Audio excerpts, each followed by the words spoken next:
लोकसभा चुनाव खत्म होते ही बंगाल में राजनीतिक हिंसा शुरू हो गई है। नदिया जिले में भारतीय जनता पार्टी के एक कार्यकर्ता की हत्या कर दी गई है।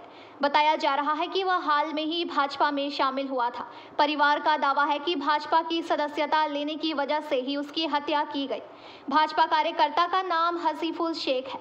पुलिस ने बताया कि शनिवार की शाम को नदिया में भाजपा कार्यकर्ता की गोली मारकर हत्या कर दी। हफीजुल शेख को उस वक्त गोली मार दी गई। पुलिस के मुताबिक हफीजुल के सिर में गोली मारी गई है।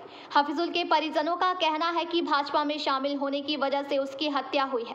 हफीजुल शेख हत्याकांड को पश्चिम बंगाल में चुनाव के बाद राजनीतिक हिंसा के रूप में देखा जा रहा है।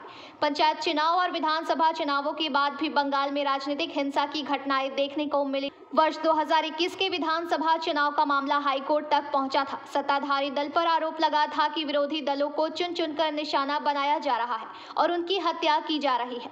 इस बीच कृष्णनगर लोकसभा क्षेत्र से भाजपा उम्मीदवार अमृता रॉय और नदिया उत्तर भाजपा जिला अध्यक्ष अर्जुन विश्वास ने नदिया के कालीगंज में मारे गए भाजपा कार्यकर्ता के परिवार से मुलाकात की। कृष्णनगर के बीजेपी अमृता रॉय ने ये बातें कही। आज के अपनी घटनास्थले এসেছেন এই হাফিজুলের কি শুনলেন, কিভাবে কি ঘটনা ঘটেছে, আপনি এখানে আসলেন যদি একটু বলেন। হাফিজুল কি করতেন?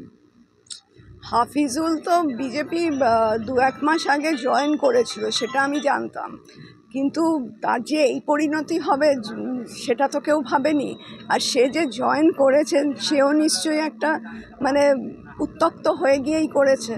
তো সেখানে আমার কিছু বলার নেই। এগুলো সন্ত্রাস করা হচ্ছে, যেরকম অর্জুনদা বললেন বা আমারও সেটাই মনে হয়েছে, লোককে ভয় দেখানোর জন্যে, এবং ধর থেকে মুন্ডু আলাদা করে মুন্ডু নিয়ে চলে যাওয়া হয়েছে।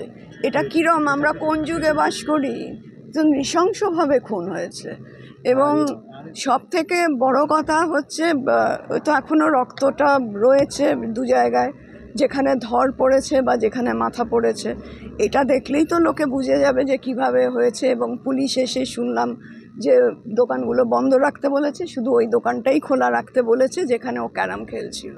দাদা আপনাকে কি সিবিআই তদন্তে দাবি করছে? হ্যাঁ, দাবি করতেই পারেন, কারণ এই রকম হলে সবাই একটা ভয়ের সৃষ্টি হচ্ছে, আতঙ্কের সৃষ্টি হচ্ছে। কিন্তু এটা আমার মনে হয় না ভয়ের কারণ আছে। তোমাদের এটা বুঝতে হবে যে ওরা নিজেরা ভয় পাচ্ছে বলে এটা করছে। কাজেই তোমাদেরও সেখানে একটু এগিয়ে আসতে হবে বা জোর দেখাতে হবে। এই মুহূর্তে তাদের ব্যুরো রিপোর্ট, PBTV নিউজ।